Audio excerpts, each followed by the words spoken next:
good economic policies absolutely will serve the common good, but I think it's also fair to say, and we've had plenty of examples of this, that bad economic policies can make life, in the words of Hobbes, nasty, brutish, and short. Capitalism is an economic system that allows private enterprise and free markets to control the means of production, rather than having an overarching state control the means of production.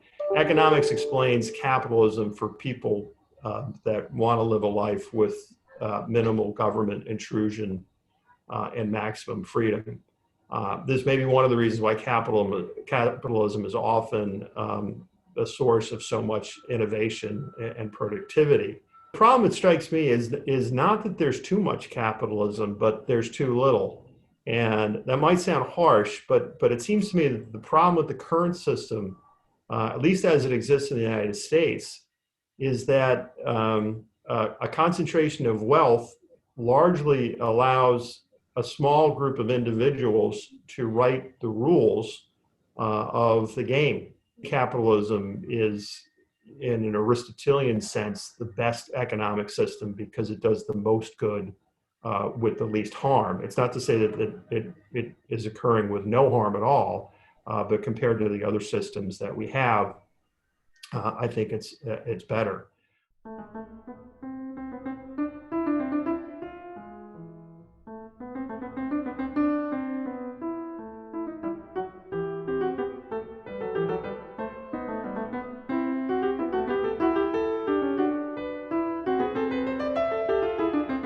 Well, economics matters because it provides an intellectual framework for the way individuals and societies allocate scarce resources. It also gives us some understanding of how and why people produce, consume, and distribute those services. I think, generally speaking, economics has largely been thought of in monetary terms. And that's still true for a good portion of the world. I think in the West, people are starting to think of those resources in other terms, like time or quality of life or the environment. But ultimately, economics matters so that we can focus on the trade-offs that matter to us.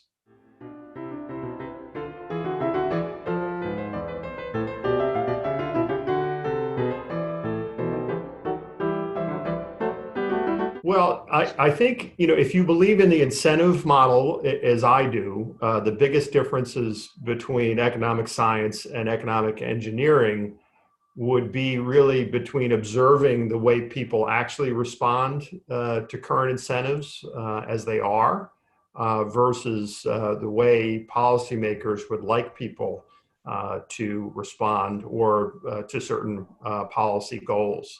I think, my own opinion is that economists in general, social scientists in particular, tend to have quite high opinions of themselves. And so there's a very strong tendency to want to change behaviors and to tinker. And I would say that in free societies, this is a very tricky prospect because if you get too little tinkering on the part of policymakers, you may see things you don't like as part of an economic system. But if you get too much tinkering, if you get too much support, let's say from economists, or too much help from economists, you may provide a lot of unintended consequences that lead to even more tinkering and worse outcomes. And so ultimately, though, the difference between the two is between observing the way people behave and actually trying to incentivize people to behave in ways that you think are best for society.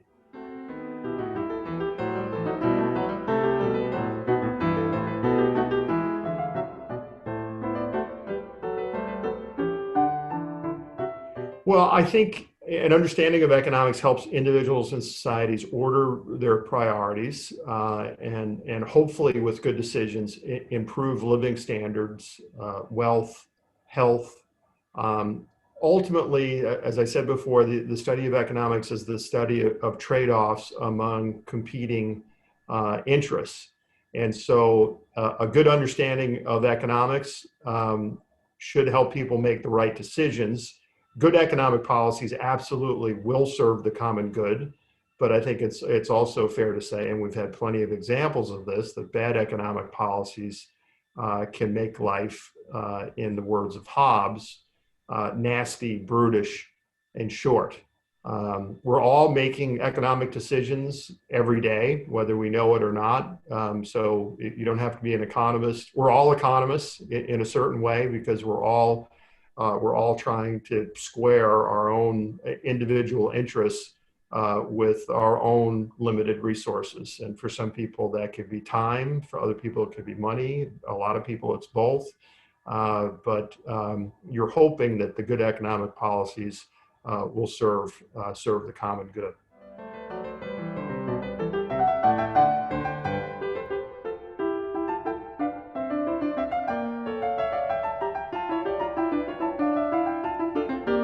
Listen, I think the study of economics can absolutely help individuals make the right decisions for themselves and the way to order their priorities. I think in a free society, however, it's unreasonable to expect everyone to place the same value on those competing interests. And there's, as they say, there is no free lunch. Everything has a cost. So, for instance, while having a completely fossil fuel free society may be in everyone's best interest in the long run, the economic cost of that goal may be too much for many people to bear. And in a democracy, in a free society, it's not easy or perhaps even desirable to enforce the will of what may be right in the long term over what might be right in the short term, or at least that's the way I think about it. I think you see a similar question with regard to technology. Having free search engines is nice. We all rely on them. Most of us rely on them all the time. But of course, we also know that those services aren't really free. That there's a cost to your own privacy. And many of us willingly make that trade-off, but sometimes the trade-offs are not always completely obvious. And so, again, I think you're left with the same questions, which is, ultimately, how do you balance kind of the short-term interests of individuals with what some people might say are the long-term interests of society, especially if there's no real consensus on what the long-term interests of society is. I would say economics is more easily applied in societies in which there's only one culture and the values are the same. It becomes more difficult, I would argue, in a multicultural society, a free multicultural society.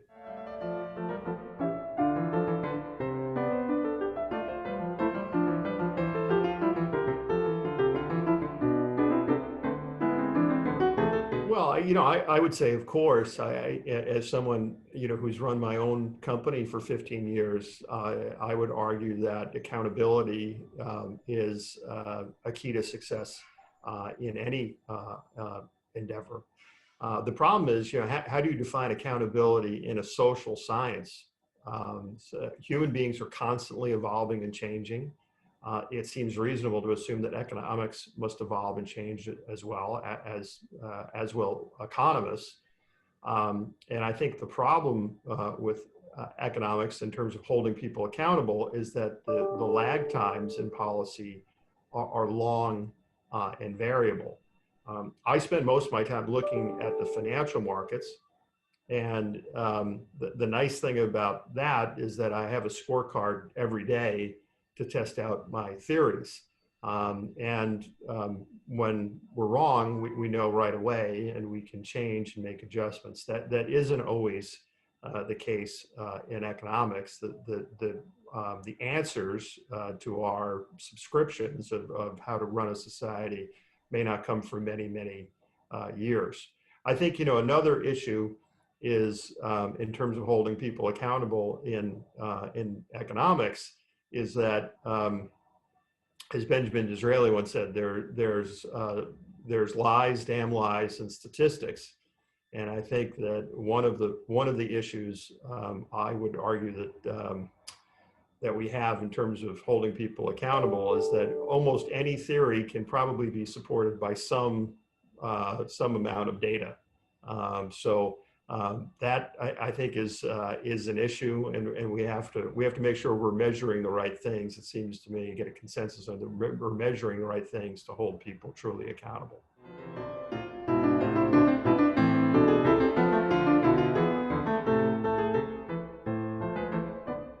Well, I would say to the extent to which capitalism is an economic system that allows private enterprise and free markets to control the means of production rather than having an overarching state control the means of production.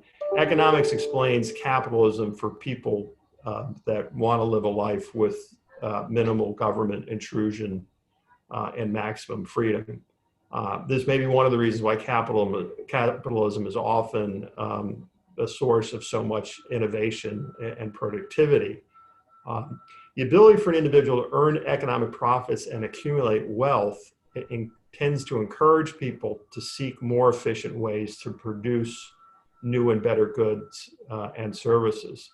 And in my opinion, allowing free people to make their own decisions and to allocate resources accordingly has been really the primary reason why capitalism has lifted more people out of poverty than any other system that I've seen. And so I think that will continue to be the case.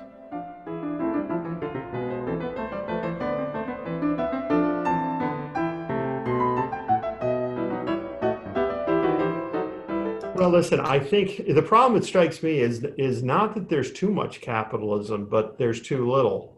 And that might sound harsh, but it seems to me that the problem with the current system, at least as it exists in the United States, is that a concentration of wealth largely allows a small group of individuals to write the rules of the game.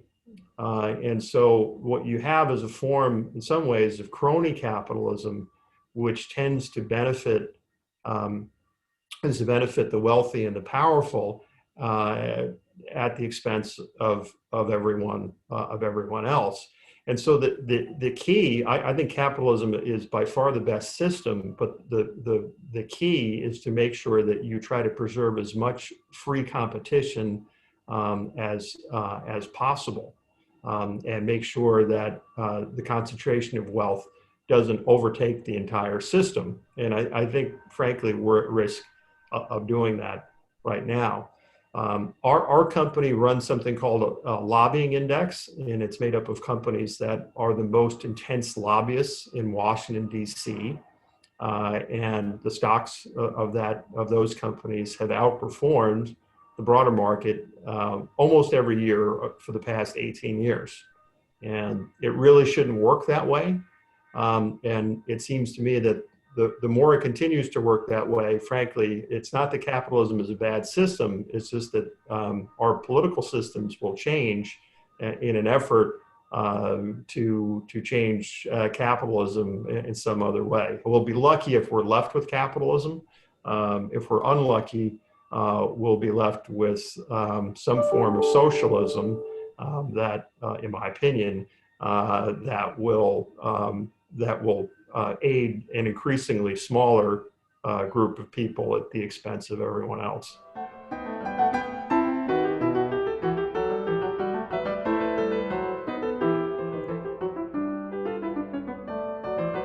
Frankly, I can't really imagine another one in its purest form that would be better. And again, it's not to say that there aren't problems with capitalism as it actually is in the world now. But any system that's been designed by human beings is going to be imperfect, especially, as I said before, in a multicultural society in which there are a wide range of values. Based on my own values, which I would claim are kind of traditional American values of freedom and liberty, I think capitalism is in an Aristotelian sense, the best economic system because it does the most good with the least harm. It's not to say that it is occurring with no harm at all, but compared to the other systems that we have, I think it's better. I think that the primary role of a government that likes capitalism, that wants to use the benefits of capitalism, is to make sure that you're preserving property rights and that the rules of law are enforced equally among all parties, regardless of how much money or influence they may have. And I think in that regard, free peoples left to act in their own best interests will take it from there. I don't think anything else really needs to be imagined. I think human beings will come up with a lot of the answers themselves. And I think the United States, for the vast majority of its existence, is really an example of that, in which the country was largely founded by a group of pioneers that created a constitution that didn't have any real uniform tax system until 1914, and yet it was the source of enormous wealth creation and capital accumulation and innovation. And so, I think again, the best system is capitalism can serve the needs of humanity, but only if you make sure that the rule of law is applied equally.